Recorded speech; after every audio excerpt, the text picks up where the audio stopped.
Há mais de 100 anos, um filme alemão de terror revolucionou a maneira de como se contar histórias no cinema. Eles só não sabiam disso ainda. Além de ser o primeiro a trazer uma reviravolta no final, ou seja, um plot twist, ele acabou se tornando uma referência gigante para muitas outras obras que viriam depois.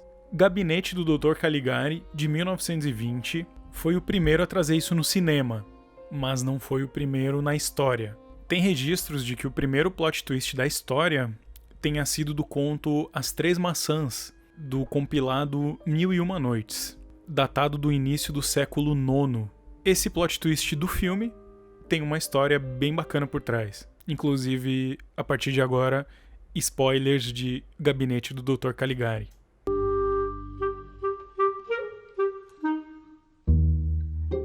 A história começa com dois homens conversando sentados em um banco, e um deles, o mais novo, chamado Francis, começa a contar uma passagem que ele teve na vida alguns anos atrás, onde um tal de Dr. Caligari fez da vida dele um inferno. Caligari era um hipnotista que tinha recém-chegado na cidade e trouxe uma atração para uma feira que estava acontecendo. E essa atração era um sonâmbulo chamado Césare, que quando ele acordava, podia responder todas as perguntas existentes. Ele sabia de tudo. Caligari, por ser um hipnotista, usava esse talento dele para cometer crimes. Durante a noite, ele mandava o Césare assassinar gente, sequestrar, o que causou uma histeria muito grande naquela pequena cidade. E depois de investigar e conseguir provar tudo isso, o Francis conseguiu fazer com que o Dr. Caligari fosse preso em um manicômio. Então voltamos para os dois homens que estavam conversando no banco lá do começo. E na verdade, quando eles entram no prédio, é um manicômio e eles são pacientes daquele manicômio. A história toda não passava de uma loucura da cabeça do Francis. E todos os personagens da história, na verdade, são outros pacientes desse lugar. E o Dr. Caligari nada mais é do que o diretor deste asilo manicômio. E o Francis, após ter um ataque de ira quando vê o diretor, parte para cima dele. Então os guardas ali, os enfermeiros do lugar, prendem ele e colocam numa cela fechada, amarrado para ficar quietinho. E no final, o próprio doutor fala que conseguiu finalmente descobrir uma cura para a loucura do Francis.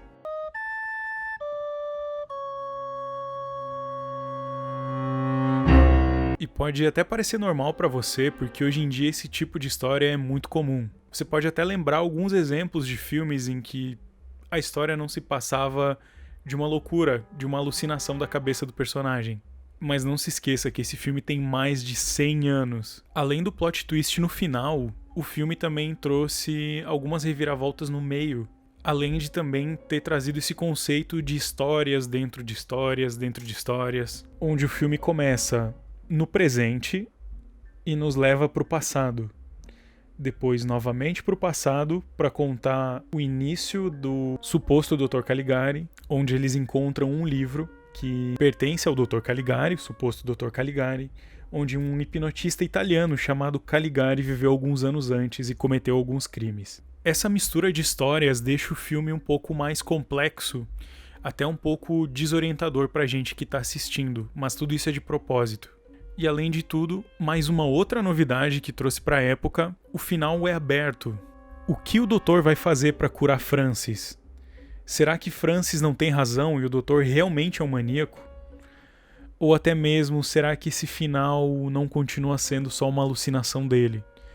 Já que quando entramos na história que ele conta, o cenário todo muda, fica todo deformado, todo quadrado, com linhas retas e estranhas, e o final continua com essa estética, o que deixa esse final em aberto e que não era nada comum para a época. Lembrando que estamos falando dos anos iniciais do cinema, o cinema estava engatinhando ainda. E depois disso, muitos filmes usaram essa lógica de final aberto para deixar uma percepção ambígua do que pode ter acontecido. E acontece que tudo isso que eu contei pra vocês não era o roteiro original do filme. A ideia original dos roteiristas era contar somente aquela história do Dr. Caligari, que foi pra uma cidadezinha e aterrorizou todo mundo lá. E no final, o Francis se tornou o herói conseguindo prender ele.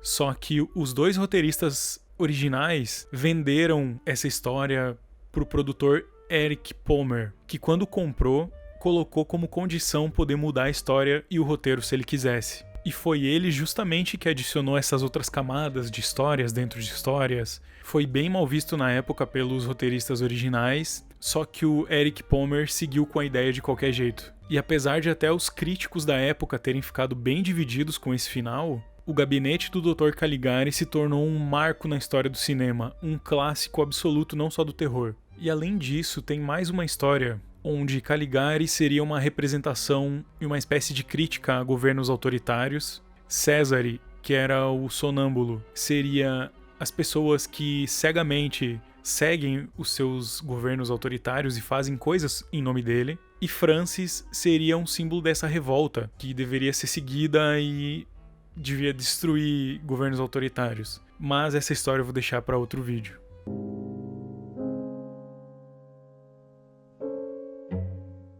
E é isso. Se você gostou, por favor, deixa um like aqui no vídeo, compartilha, comenta se você gostou, se você já assistiu. E não deixa de me seguir nas outras redes sociais também, eu faço conteúdo em várias, vou deixar aqui na tela. E é isso, gente. Eu sou o Jovem Cinéfilo e até mais.